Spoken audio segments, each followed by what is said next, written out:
Good afternoon. You're watching Businessworld Live. I'm Jes Delos Santos. Let's take a look at how the local bourse closed today, Tuesday.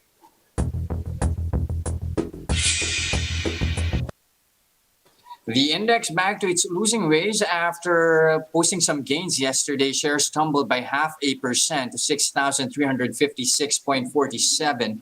It was a steady decline for the main index. It peaked close to 6,400, but failing to breach that level as stocks plummeted throughout the trading day. Volumes remaining weak with foreign investors still opting out of the local market. It's still net foreign selling for the 18th straight day. Net sales slightly lower at 652.3 million pesos. Financials with the biggest setback today.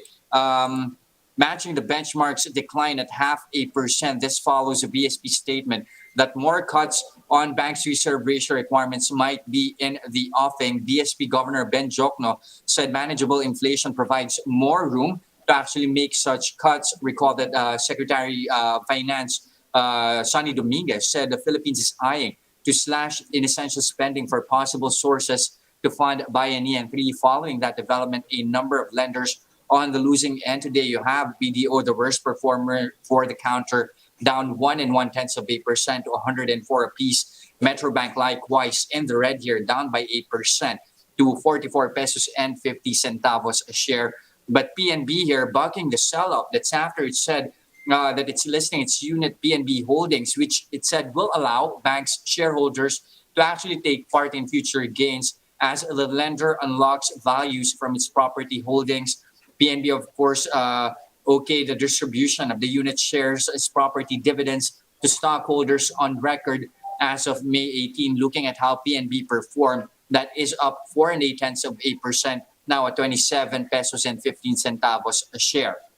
Now, from lenders, let's have a quick check of our energy players here, majority of which ended the day lower. That's after power retailer Meralco said first quarter energy sales declined by 4%. Aboitiz Power declined the most here among our power players here, as represented by the first chart with the white line here. That's down 2.4%, now at 22 pesos and 20 centavos a piece. Meralco on with the orange line here, as you can see, also edging lower by 1.75% to 270 pesos and 20 centavos a share. AC Energy also the third chart here, down close to 8% at 6 pesos and 98 centavos a share. The industrials counter in general today also down by 0.2%. But one counter remaining the bright spot here for the index, that is of course the mining gauge, that was up 1.4%. One player, in fact, is making hefty gains here. Philex, that's after Chairman Manny Pangilinan said the company is projected to report record first quarter profit on higher metal prices. That rose as much as 8.6%, but pared back gains, capping off Tuesday with a 6.8% rise to 5 pesos and 98 centavos a share. Pangilinan likewise commended the lift on new mining deals, saying that the advantage of mining is that all of its output is exports, meaning more mining dollars for the country.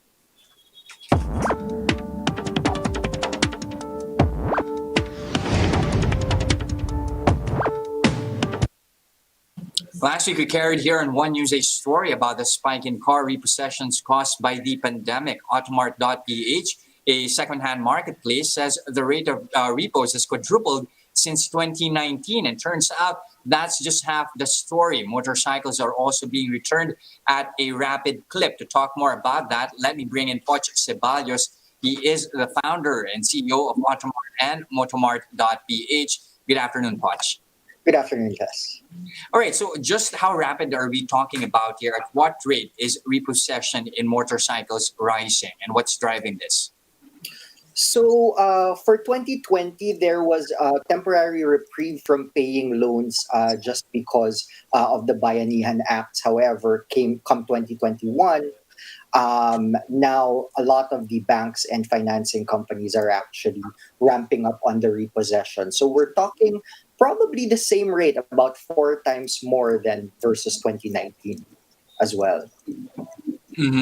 So much of that rise has been noted, at least when that moratorium, that grace period being given by lenders actually lapsed. Correct.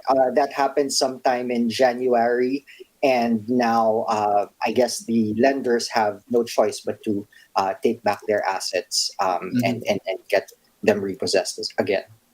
But has this been an ongoing trend even before the pandemic? An increasing number of motorcycles being repossessed, or is this really primarily pandemic induced?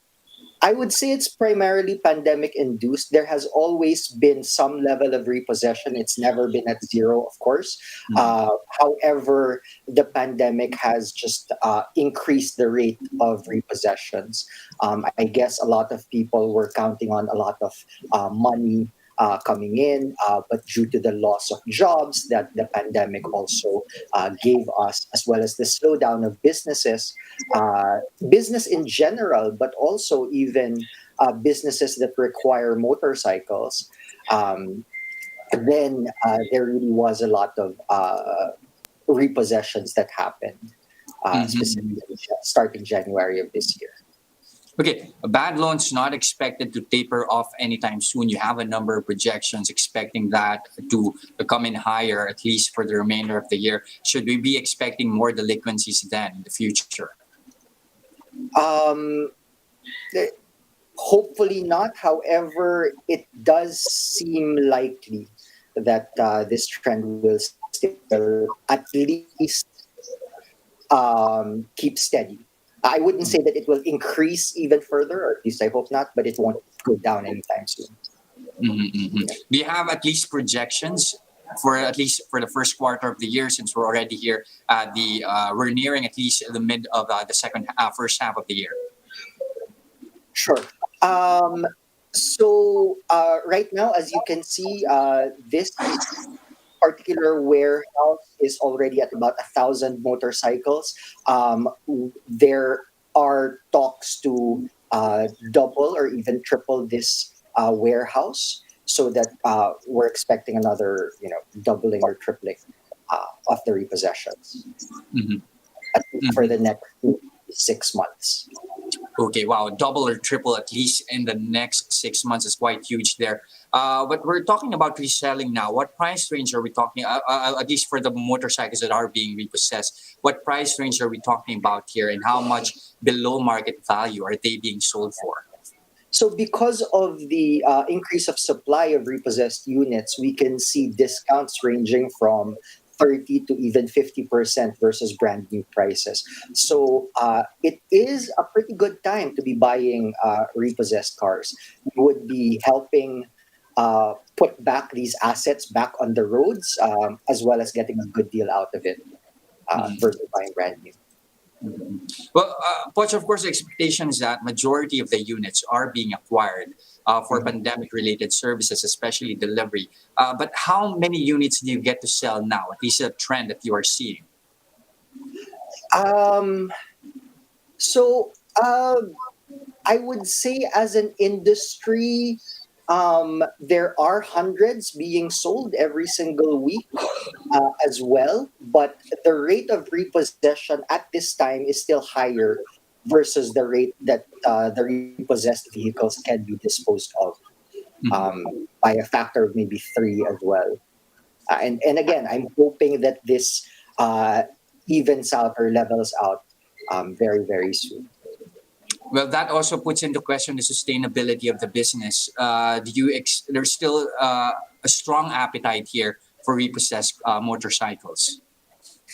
I would say there is, simply because a lot of these motorcycles are still hardly used. They still have a lot of miles and have a lot of years in them. However, it's really just this unforeseen pandemic that hit us, that forced a lot of people to give up these units. However, if there is a need for motorcycles, I see that repossessed motorcycles and used motorcycles are a good source of getting these units at very good prices. But do you expect this at least the appetite to remain strong even beyond the pandemic?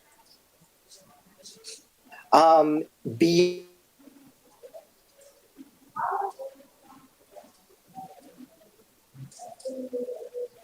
Watch.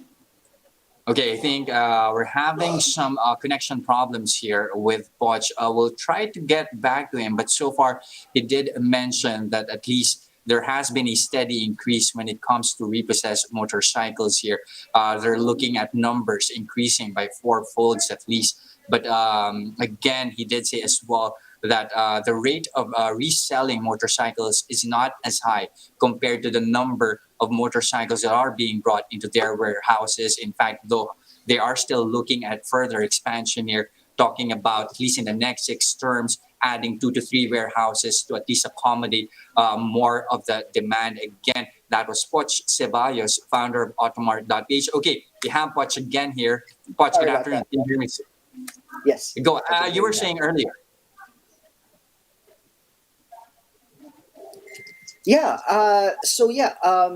Even after this pandemic, I expect that there will still be a lot of supply of motorcycles.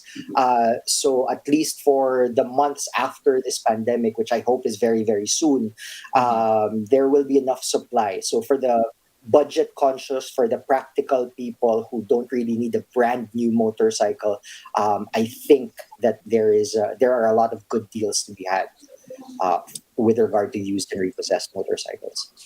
All right. Thank you very much for your time and your insights again. Poch Ceballos, founder of Automart.ph. Thank you, Poch. Thank you very much.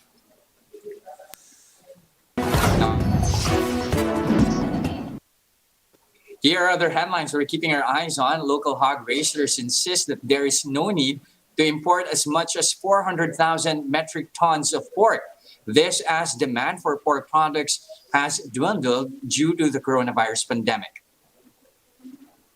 During today's Senate Committee of the Whole hearing, the Agriculture Department and NEDA stood by their numbers and claimed that demand for pork is as high as 1.6 million metric tons. However, our local producers can only provide 1.2 million metric tons, hence the need for imports. Local hog raisers clarified they have no problem with more imports for as long as they are within reasonable range. Senator Cynthia Villar also sided with domestic players and said that foreign importers are the ones benefiting from the recent moves of the DA. Bibigyan pa nila ng benefit lahat ng importers? Parang maling-mali naman yun. Tinatanong nga nung mga farmer, sinasabi sa akin, saka yung mga congressman na malapit sa mga farmers, bakit to parang walang pagmamahal si Secretary Dar sa mga farmers? Sabi nila. Yun ang impression nila eh. Walang affinity sa mga farmers. You know, you have to feel for them. I feel for them. We have to see the facts po at sana po ay kung ano po yung nandyan na datos at the realities of the whole situation, yun po tayo ay sa katotohanan lang po. For his part, though, Finance Secretary Sonny Dominguez assured that Executive Order 128 is only a temporary measure until the prices and supply of pork stabilizes. He said that the government is not giving up on the local hog industry and the DA is doing its best to solve the ASF problem as soon as possible. The LRT2 East Extension project is set to be inaugurated by June. That's according to Transport Secretary Art Tugade during the virtual pre-SONA event held on Monday. The East Extension project adds 4 kilometers to the almost 14-kilometer LRT2 train line, which connects it to Antipolo City. This is expected to reduce travel time between Manila and Antipolo from 3 hours to 14 minutes. Tugade adds that the Common Station project will also begin partial operations by the end of the year. The Common Station will interconnect the LRT1, MRT3, MRT7, and the Metro Manila Subway. Once completed, it is expected to serve about 478,000 commuters daily. And those are the biggest stories this trading day, April 27, 2021. Catch Businessworld live again tomorrow at 9:30 a.m. for the market open and 3:15 p.m. for the market close. I'm Jes Delos Santos. We are One News. Mask on, wash hands, and stay safe, Philippines.